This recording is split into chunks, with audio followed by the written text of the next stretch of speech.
22শে শ্রাবণ, 7th August. ভারতবর্ষের ইতিহাসে সমগ্র ভারতবাসীর কাছে 22শে শ্রাবণ একটি স্মরণীয় দিন।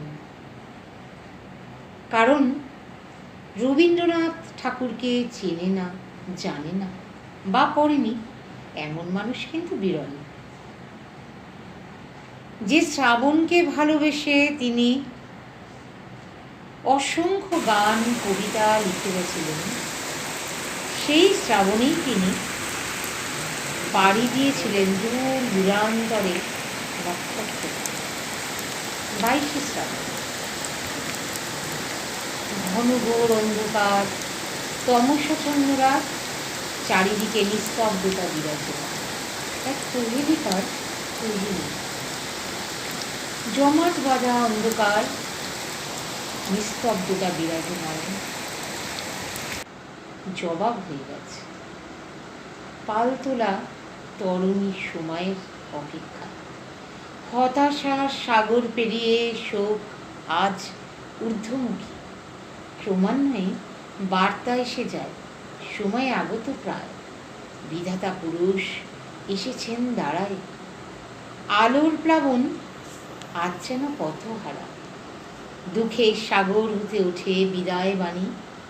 বিষণ্ণতায় ভরা শব্দহীন দুঃসময়ের সাক্ষী হয়ে।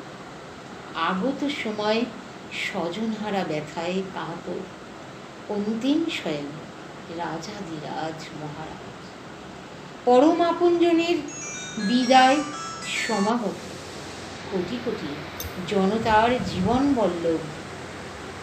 পরাণ সখা প্রিয়, তুমি পূর্ণ হৃদয়, রিক্ত হয়েছি আমরা। দূর দূর দেশান্তরে যাত্রায়। স্মিত হাসি, ললাটে চন্দনের টিকা, জুই বেলি রজনীর সমারোহে সমস্ত শরীর আবৃত। বাতাস একই মধুময়, একই সুবাসনে। ধীরে ধীরে মানুষের সমীরে হাহাকার মিশে যায় অসীম শূন্যে। ধোয়ার কুণ্ডলী যেখানে বিলীন হয় ঊর্ধ্ব গগনে।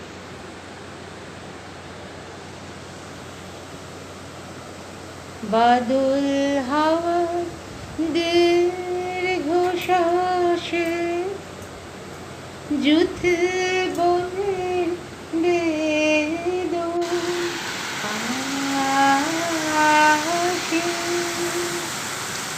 ফুল ফোটানোর সময় কেন ফুল ঝরানো ছলকে দেখতে গেছি।